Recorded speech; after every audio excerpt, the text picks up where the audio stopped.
On the morning of October 21st, 2003, in a deserted valley area near Dongducheon City in Gyeonggi Province, South Korea, Ms. Cho, a 36-year-old woman, was found dead inside a Galloper SUV parked on the roadside. At the exact moment of discovery, all the car doors were locked from the inside, while the headlights had been turned off. However, what was notable and unusual was that the vehicle's engine was still running, its sound humming in the quiet stillness of the early morning. Additionally, the car's heating system was running at maximum capacity and appeared to have been operating continuously for an extended period. It's important to note that this Galloper was a diesel vehicle, a detail of significant importance in understanding what had occurred. The exhaust emitted from the diesel fuel combustion process contains a considerable amount of carbon monoxide, an extremely dangerous substance for human life. This gas is known for its ability to cause acute asphyxiation in a highly dangerous manner. And what makes it even more dangerous is that carbon monoxide is completely colorless and odorless, making it very difficult for victims to detect and be alert to its presence. Put more simply, if a person sits in a vehicle with all windows tightly closed, preventing air circulation, while the heating system runs continuously for an extended period, the concentration of carbon monoxide inside the cabin will suddenly increase far beyond dangerous levels, leading to a high risk of death for anyone inside. Because of these details and circumstances, Mrs. Cho's tragic death was initially almost concluded by authorities to be simply an unfortunate accident. However, upon closer examination, the clear bruising on her neck quickly presented a completely different scenario. When forensic experts carefully observed these wounds, they noticed that from the front of the neck area, there was a long, thin mark running in an abnormally straight line. This was not a sign of an ordinary accident. On the contrary, the characteristics of this wound indicated that someone, from a position in the vehicle's back seat, had deliberately used a thin cord to tightly strangle the victim's neck. This was clearly no longer a regrettable accident, but rather a murder that had been planned and executed brutally. With this important discovery, we first need to understand more about who Mrs. Cho was, how her life unfolded, and whether there was anything suspicious about the relationships around her. Mrs. Cho sold incense and candles while also managing and overseeing operations at a temple located approximately 4 miles north of the crime scene. Notably, the abbot of that temple was none other than Mrs. Cho's husband, a 53-year-old man with the Dharma name Park. However, Park was not a traditional high monk in the sense we commonly understand.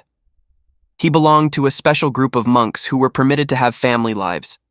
In the conventional and traditional conception of most people, when we think of the image of a monk or practitioner, we typically envision people who don't marry, don't establish families, and are completely devoted to their faith. However, monks like Park were allowed to live a different life. They could legally marry and were permitted to eat meat. This was officially recognized in Japan in 1872 and was introduced to Korea during the Japanese occupation period. Mrs. Cho was living with Park, and together they were raising their 2 children. However, beneath the exterior appearance of a normal monk's family, the marital relationship between the two was not at all as harmonious as people might imagine. On the contrary, it was filled with persistent conflicts and tension. According to accounts from those around them, starting about 3 years before the incident, intense arguments and disputes between the couple had become frequent and continuous. These disagreements didn't just remain at a minor level, but became increasingly serious, with the situation escalating day by day to a point where it was difficult to control. The conflicts that gradually accumulated over time finally reached a breaking point on September 11, 2003, when Mrs. Cho could no longer endure it.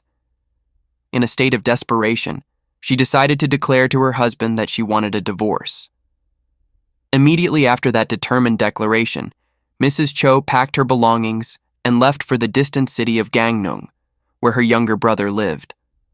However, for reasons unknown, perhaps due to family pressure, perhaps out of concern for their 2 children, she still decided to return to the temple in early October, just a few weeks after leaving. But this return didn't mean the marital relationship had improved or been mended. Quite the opposite. The reality showed that the relationship between Mrs. Cho and Park had now cracked beyond repair. Naturally, the couple no longer slept in the same room, but in separate rooms.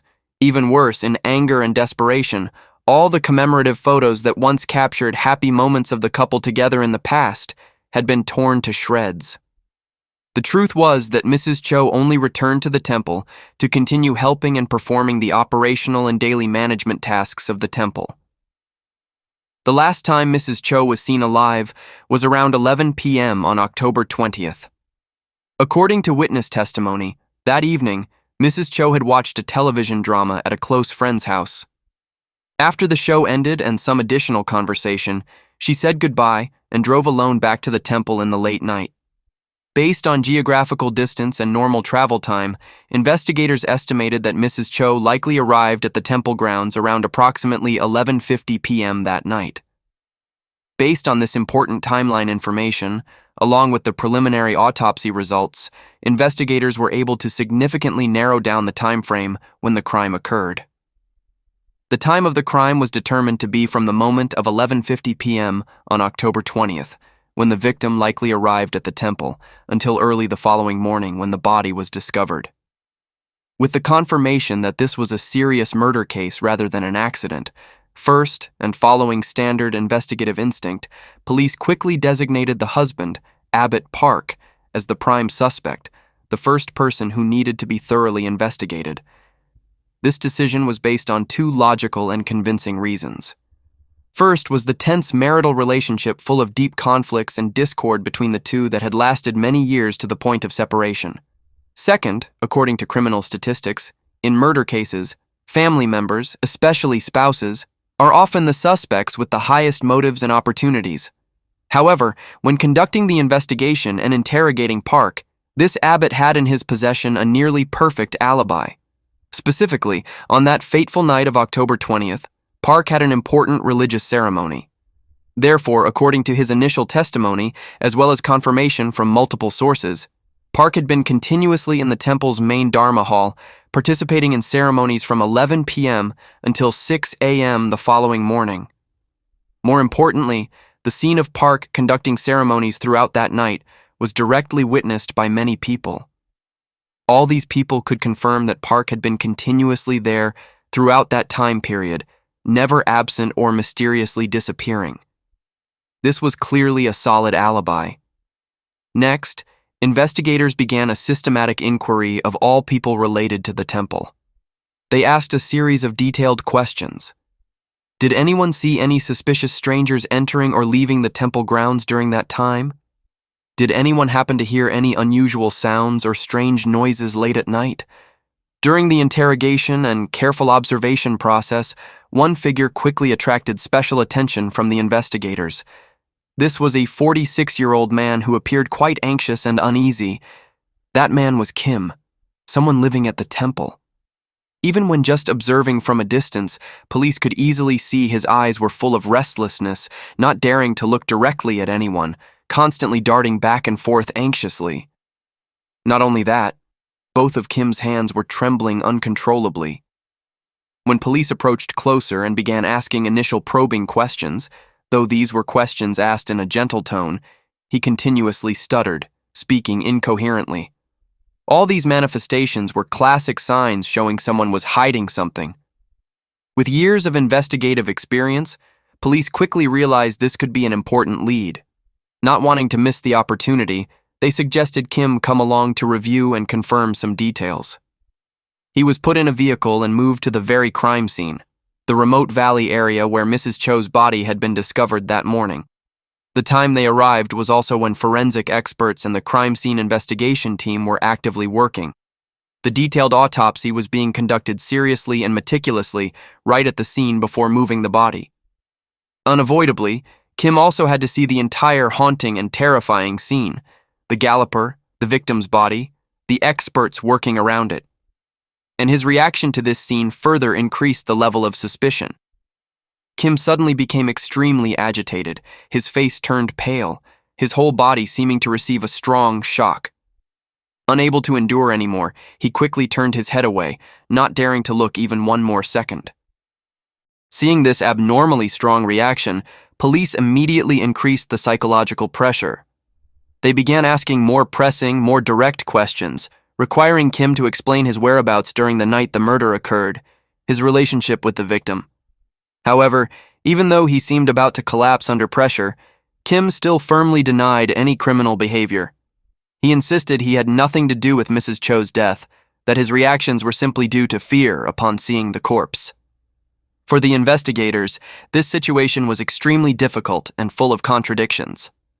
On one hand, it was clear that Kim was exhibiting extremely suspicious behaviors. From his initial anxious attitude to his shocked reaction upon seeing the crime scene, all suggesting that he knew something or was even directly involved in the case. But on the other hand, relying solely on intuition and psychological and body language manifestations wasn't enough. Meanwhile, police discovered an old truck parked beside the temple. When asked about the vehicle's origin, Kim explained that he had found it somewhere abandoned and was using it. This vague answer immediately opened a small gap that investigators didn't overlook. They asked more pressing questions about whether the vehicle had been stolen. Catching this vulnerability, police decided to bring Kim to the station for clarification. At the police station, the interrogation shifted to focus on the murder. Questions were asked in succession, becoming increasingly deeper. Kim gradually realized he was being seriously suspected, and that pressure caused him to sink into silence, deep in thought.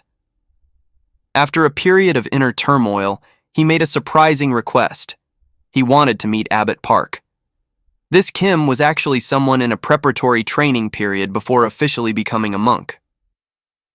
His education had only reached elementary school level, and he couldn't even write Korean fluently. Before coming to Buddhism, he had made a living raising dogs. His life had a turning point when he met Abbot Park, who invited him to live and practice at the temple. From then on, Kim almost worshipped this abbot like a living deity. His loyalty had no conditions or boundaries. With such a deeply dependent relationship, a sharp hypothesis began forming in the investigators' minds. Could the apprentice monk Kim have acted on orders from Abbot Park to kill his wife? At exactly 7:40 p.m. on October 21st, Abbot Park appeared at Pashan police station as requested. Before beginning any official interrogation, police allowed Kim and Park to meet privately for about 5 minutes without police supervision. No one knew exactly what was exchanged in that room, but after that brief meeting, Kim's attitude showed a clear change. Afterward, as if he had sorted out all his thoughts, Kim finally opened his mouth to confess the entire criminal act to the investigators. According to his testimony, he had long accumulated much dissatisfaction with Mrs. Cho. Although he understood she was the abbot's wife, in reality within the temple, Mrs. Cho held the real power. She controlled every aspect, from managing the temple's daily activities, organizing Buddhist events, to operating all financial matters. This position naturally gave her considerable authority. In his assistant role, Kim frequently had to help Mrs. Cho sell religious items like incense, candles, rice, and other goods to temple visitors. The trouble started in early May of that year. Kim recounted that after selling goods, he had submitted the collected money to Mrs. Cho as usual. But that time, she checked and began questioning why the money was less than expected. Mrs. Cho's suspicion didn't stop there. The same situation repeated 2 more times in the following months. From then on, Mrs. Cho frequently called Kim out to scold him in front of many people. Reprimands came one after another. Was his management of the credit card containing public funds careless? Was his driving of the temple vehicle too rough? Why did he presume to cook in the kitchen without permission? It seemed everything he did was scrutinized and criticized. With each such scolding, especially when it occurred in front of others, Kim felt his self-respect being trampled cruelly. Anger and resentment gradually accumulated in his heart, leading him to a dark decision: planning murder. At 1:30 a.m. on October 21st, Kim proactively approached Mrs. Cho with the reason of wanting to discuss the sales money issue. He suggested talking in a quieter place, and the two got in the car and drove out of the temple grounds. They drove quite far and then turned onto local road 334. At such a late hour, this desolate road had no passers-by, not even a single vehicle. Right then, Kim suddenly said he urgently needed to use the restroom and requested stopping the car. According to his testimony, he then stealthily approached from behind and used the seatbelt to strangle Mrs. Cho until she died. After finishing, he left the body with the car in the valley, then walked alone through the dark night back to the temple. However, after hearing this confession, investigators couldn't help but feel something didn't add up. Theoretically, the motive of anger from being suspected and interfered with regarding money seemed plausible, but when observing Kim while he was testifying, they didn't sense the intensity of hatred or anger strong enough to drive someone to commit murder. His attitude lacked the deep resentment that a killer typically has. More importantly, many details in the testimony didn't match reality. The most obvious contradiction lay in the autopsy results. Kim insisted he had used the seatbelt to strangle the victim, but the wound on Mrs. Cho's neck showed signs of being strangled by a thin cord. This inconsistency made police increasingly suspicious. They continued to increase interrogation pressure, hoping to dig deeper into the truth. But from that point on, Kim only knew silence, refusing to say another word. The investigation seemed to have reached a deadlock. Clearly, there were deeper inner truths being hidden, but there was no way to make Kim speak. Right in this difficult situation, an unexpected figure appeared and completely changed the dynamic. That was Kim's older brother. After being notified of the situation, he came to meet his younger brother at the police station. The meeting was tense. The older brother couldn't hide his anger. He shouted at his younger brother and revealed everything he knew. His words were harsh and straightforward. "Do you know what that Park guy is doing? He's colluding with lawyers to pin all the blame on you. Don't be naive anymore. Don't let yourself be used. Confess the truth that everything was directed by Park. Don't take the blame for him." It turned out that during that time, Park was constructing a completely different story outside. He was explaining to police and everyone around that his wife, Mrs. Cho, and Kim had been having an illicit relationship. According to Park's account, even when Mrs. Cho had left home previously, she had been spending time with Kim, and the two had been secretly meeting even within the temple grounds. When his brother recounted everything Park was saying, Kim was extremely shocked. The man he had once revered was now accusing him of having an improper relationship with his wife. But what shocked Kim even more was when he recalled what had happened during the 5 minutes of private meeting with Park at the police station earlier. In that meeting, Park had given very specific instructions. Say that you used the seatbelt to strangle her to death, and this was entirely your own decision to do outside the temple. Trusting his teacher's words, Kim had obediently followed through, confessing exactly according to the arranged script. But now, while he was bearing the guilt, Park was fabricating an affair story to turn him into someone with a motive to kill out of jealousy. This double shock, being both betrayed and falsely accused, completely shattered Kim's blind loyalty. His attitude changed immediately. This time, he turned to confess to investigators about the truth. Everything had been instigated and planned by Park from beginning to end. According to Kim's testimony, the conflict between the couple, Mrs. Cho and Abbot Park, had begun 2 years earlier. The initial cause came from a sensitive matter. One day, after marital relations, Mrs. Cho discovered she had contracted a sexually transmitted disease. While she had never been intimate with any other man, the obvious answer was that her husband had been unfaithful. With tormenting suspicion, Mrs. Cho decided to secretly check her husband's phone and email. The results made her even more pained. Call records showed he had been in contact with an unfamiliar woman about 10 times. This was the starting point for the breakdown of their marital relationship. From then on, the two constantly argued intensely. The threats increasingly escalated, to the point where both had threatened to kill each other in anger. Mrs. Cho didn't just stop at private confrontation, she also publicly mocked her husband's sexual capabilities and even didn't hesitate to demean him in front of believers with harsh words, criticizing someone serving as abbot yet engaging in adultery. In October 2001, Mrs. Cho decided to leave home, seeking temporary refuge at her younger brother's house. After 3 days of absence, she returned. But instead of self-reflecting on his own mistakes, Park reversed the situation. suspecting his wife had engaged in wrongdoing during that time. He interrogated her about what she had done, even accusing her of having relations with another man. The situation became even worse in winter 2002.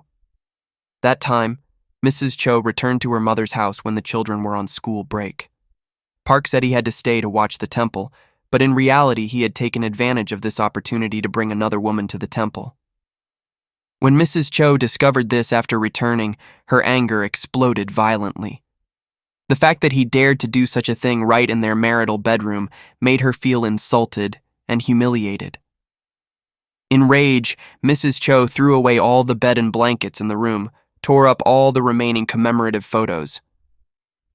Everything came to an end in September 2003. Mrs. Cho officially declared divorce and left the temple. She went to Pocheon City seeking new employment, beginning a separate life. However, by the 28th of the same month, for unclear reasons, she had returned. But this return no longer carried the meaning of reconciliation. The couple lived like strangers, each in their own room, completely not interfering in each other's lives. Mrs. Cho seemed to deliberately avoid all contact with her husband. After work, she would often go exercise, extending her time outside as long as possible. Only when it was very late would she return to the temple and go straight to her room to sleep. The simple reason, she didn't want to encounter Park. But Park had a completely different view of his wife's changed attitude.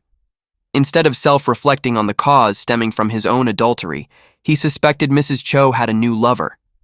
This thought haunted him, and gradually, a dark intention formed in his mind. Only by eliminating this wife could he have peace of mind. But clearly, he couldn't do it himself. That's when Kim, the loyal and naive disciple, became the perfect puppet in his criminal plan. In September 2003, Park began planting in Kim's mind a preposterous story. His wife had been involved with another man, and that person was plotting to harm both of them. For self-defense, they had to strike first. Hearing this, although Kim was somewhat confused, why would a stranger want to kill them? Under the persistent brainwashing by his teacher, he gradually came to believe it. On October 16th at 11 a.m., Park gave Kim a packet of powder claiming it was sleeping pills. The instructions were very clear.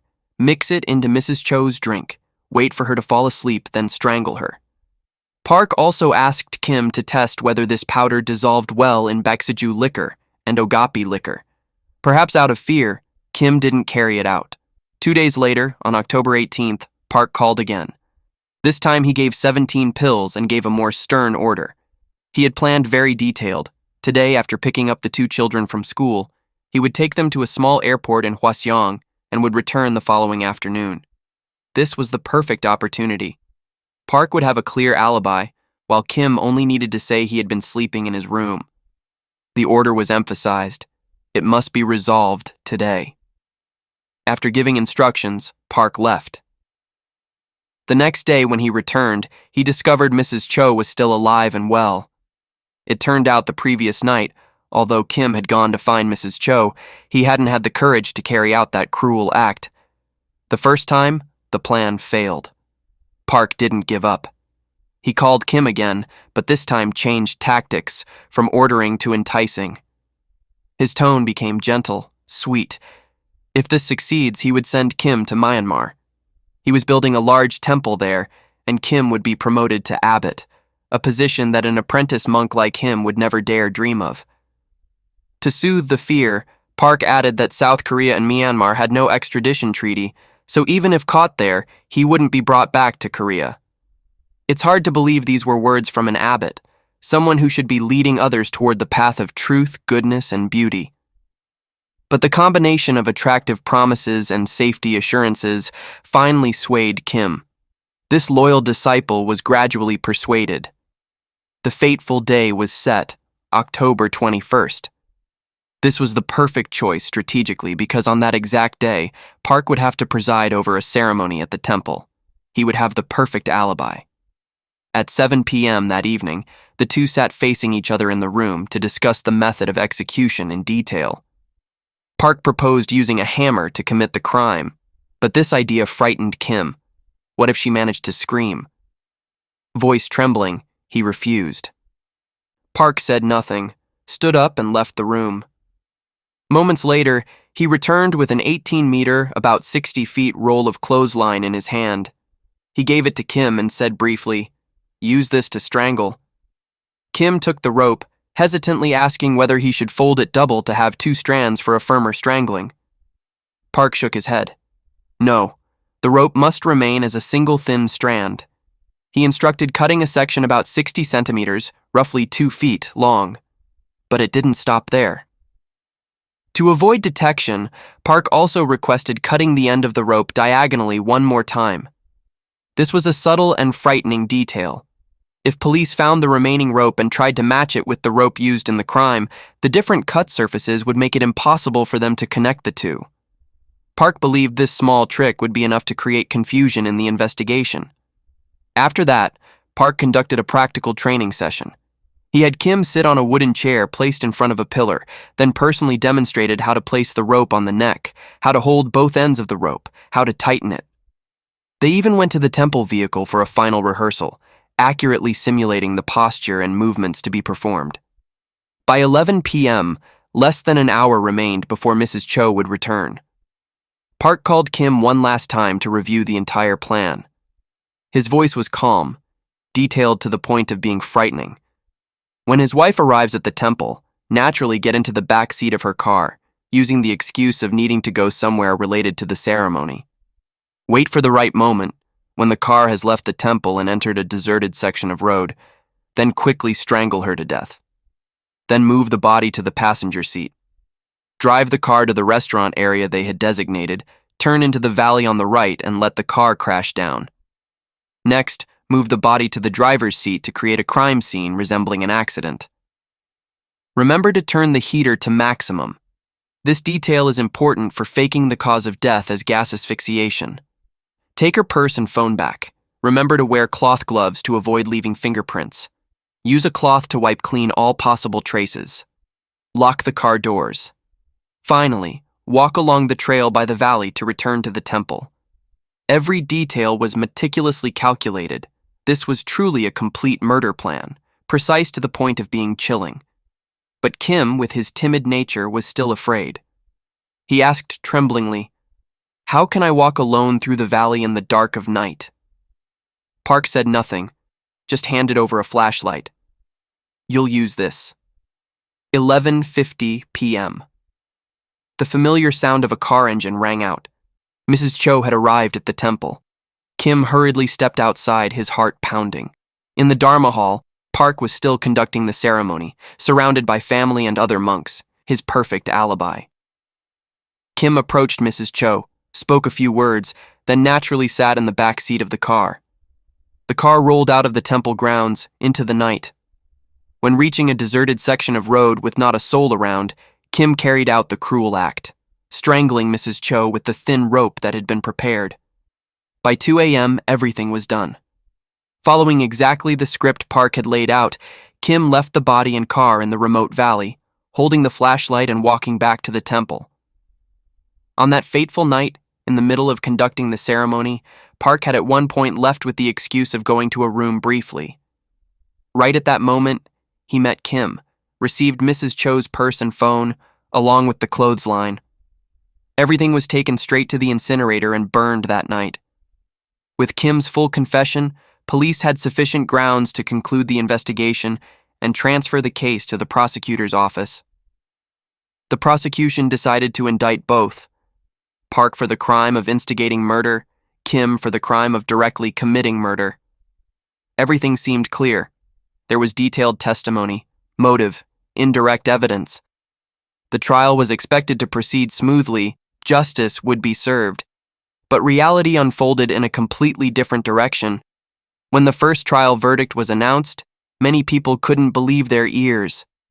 The court declared Park not guilty. The reason given was insufficient evidence for conviction. The trial court had accepted Park's defense that his wife, Mrs. Cho, and Kim had been in an improper romantic relationship. To reinforce this argument, the defense presented 2 witnesses claimed to be important. The first was a Buddhist layperson who regularly attended the temple.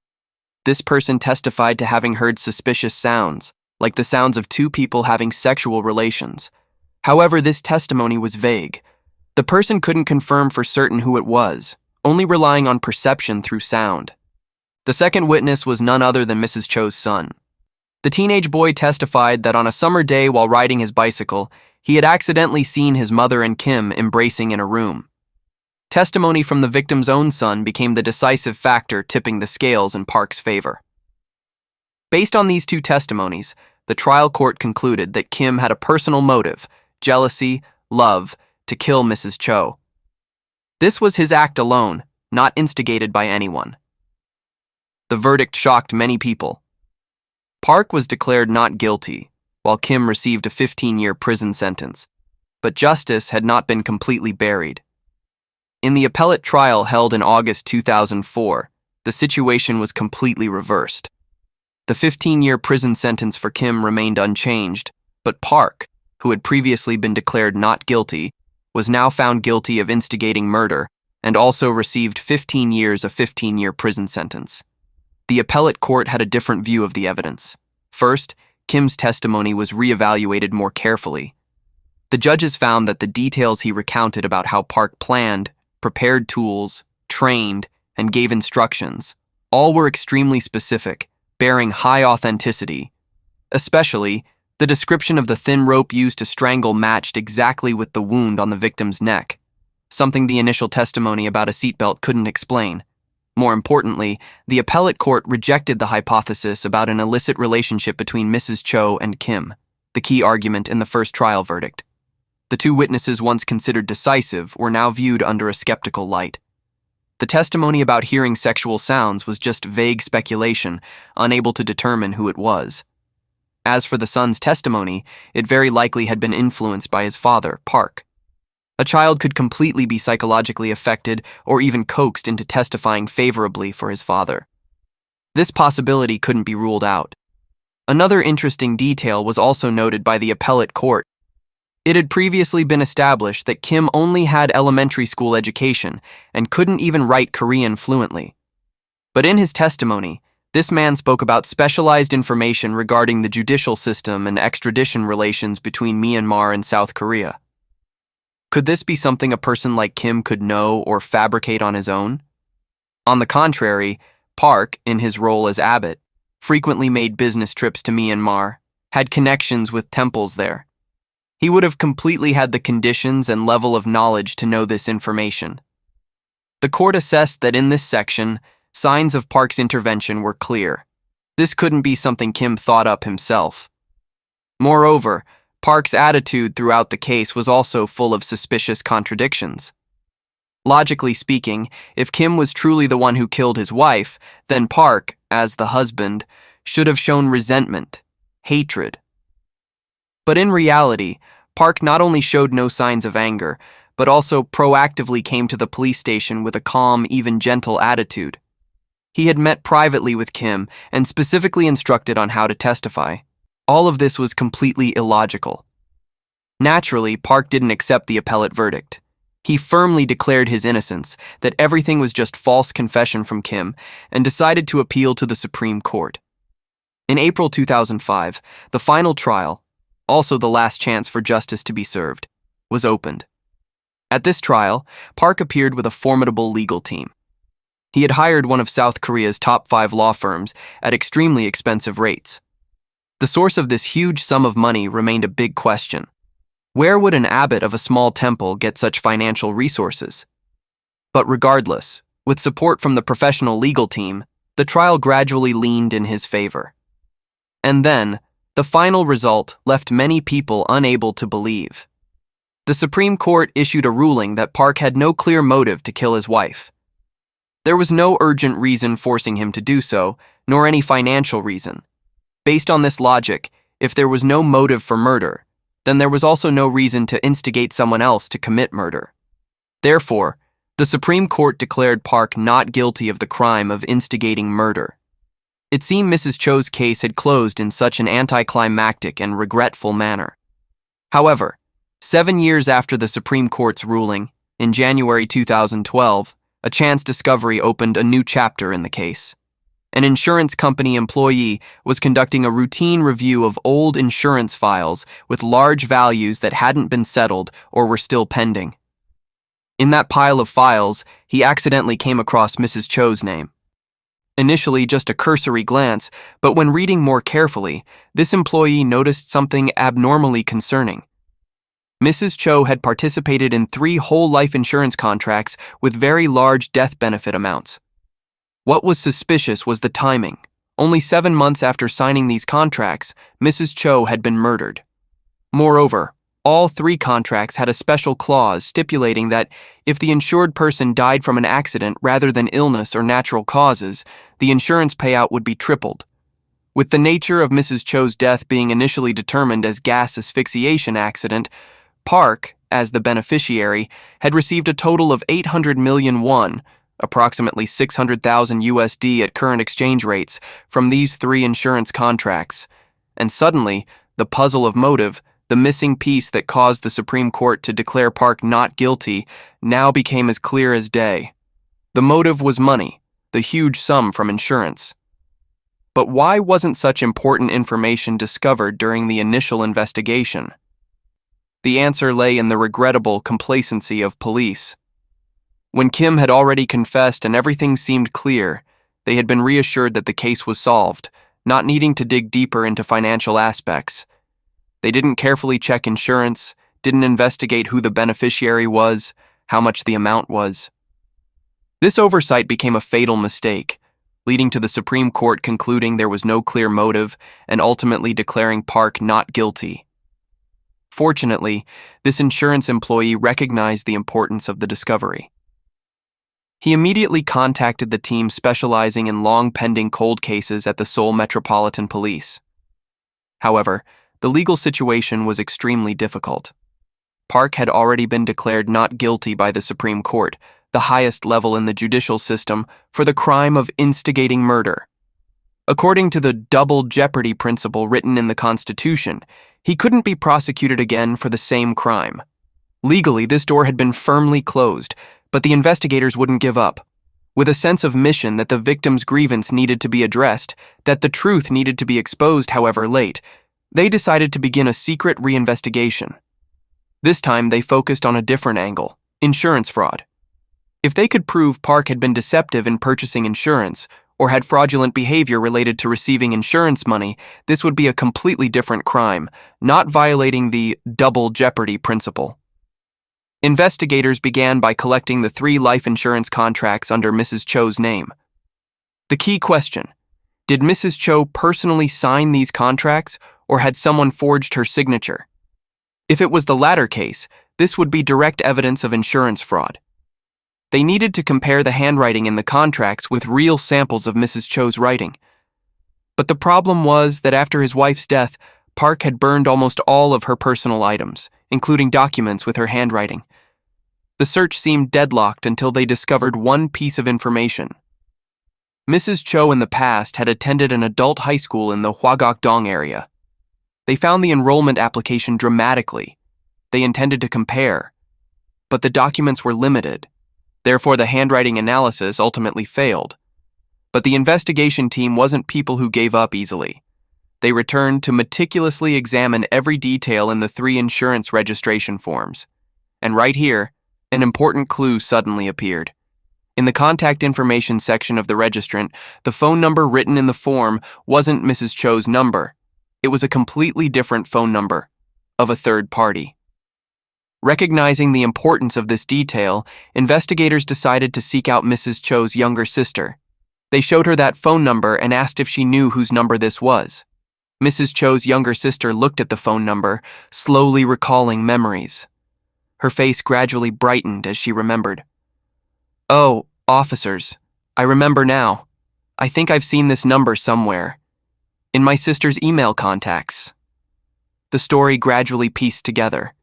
It turned out, during those years of living together full of suspicion, Mrs. Cho had been silently monitoring her husband. Suspecting Park's adultery, she had created a private list, recording names and phone numbers of female believers who frequently came to the temple, those she believed might have improper relationships with her husband. When comparing, investigators discovered that in that list there was a woman, temporarily called Ms. A, whose phone number exactly matched the number written in the insurance registration form. The puzzle pieces began revealing clearly. This woman was very likely Park's mistress, who had been secretly living with him while Mrs. Cho was still alive. The next step, police brought Ms. A's photo to the insurance agent, the person who had directly consulted and processed the insurance contracts for Mrs. Cho that year. They asked whether this was the person who had come to the office to register for insurance. The employee looked carefully at the photo, then nodded in confirmation. That's right, this very woman had come. In fact, the employee even clearly remembered a special detail from that consultation session that year. Miss A had mentioned that her husband was a monk, something quite rare and special. This detail had left a deep impression in the employee's memory, so that even after many years it was still remembered. Now everything was clear. Ms. A had impersonated Mrs. Cho using her personal information to register 3 large-value life insurance contracts. This was serious forgery and insurance fraud, completely illegal. With this evidence in hand, police acted quickly. Ms. A was summoned and then arrested. Under the pressure of undeniable evidence, she finally couldn't continue denying. Ms. A confessed to participating in an insurance fraud conspiracy, and now the arrow had finally turned in the right direction, toward Park. But here the investigation encountered difficulty. Park had left South Korea. In May 2005, he was declared not guilty and received 800 million won in insurance money. But most of this money had been paid to lawyers. After that, he liquidated the temple, and in March 2006, took his 2 children to settle in Cambodia. Therefore, police coordinated with Cambodian authorities to track Park's whereabouts. But that wasn't easy. The remaining method was to issue an Interpol red notice and wait for him to return to Korea. But this seemed hopeless, not knowing where he was, and how would he voluntarily return to Korea. When the investigation was about to lose momentum, surprisingly faster than expected, just after 4 months in September 2012, Park suddenly appeared in South Korea. Recently, Park had broken his leg while working in the jungle. But in the difficult local conditions, treatment was impossible. Therefore, this person had no idea that currently in South Korea, there was an ongoing insurance fraud investigation related to him, so he had returned for treatment. Thus, Park had just set foot in Korea when he was immediately arrested by police. Of course, he couldn't be prosecuted for murder, only prosecuted for insurance fraud. But this time, Park also denied the charges, said he was completely uninvolved and blamed everything on the independent actions of his mistress. The truth about Park's true nature was exposed before public opinion. In February 2013, Seoul Central District Court officially tried the insurance fraud case. The court deemed this a typical case of serious nature. The sentence was announced. Park received 7 years and 5 months imprisonment for insurance fraud, while his mistress, Ms. A, was sentenced to 2 years and 6 months. Although Park couldn't be prosecuted for instigating murder due to legal principles, at least justice had found another path to punish him. Of course, Park didn't accept it. He continued appealing to the appellate court. There, the sentences changed slightly. Park was reduced to 7 years, Ms. A to 1 year and 6 months. But Park still didn't give up. He decided to appeal all the way to the Supreme Court. But this time, justice didn't let him slip away. The Supreme Court rejected the appeal, confirming the appellate verdict was effective. Mrs. Cho's case was truly a tragedy full of injustice. A murder conspiracy meticulously planned and brutally executed, but due to oversight in the initial investigation, had allowed the mastermind to escape murder charges at the Supreme Court. Fortunately, thanks to coincidence and the investigators' unwavering spirit, 7 years after the case, the truth about insurance fraud was revealed. Although he only received 7 years in prison for fraud rather than a longer sentence for murder, at least Park had to pay the price for his cruelty. And that's today's case. Thank you for watching, and we'll see you in the next videos.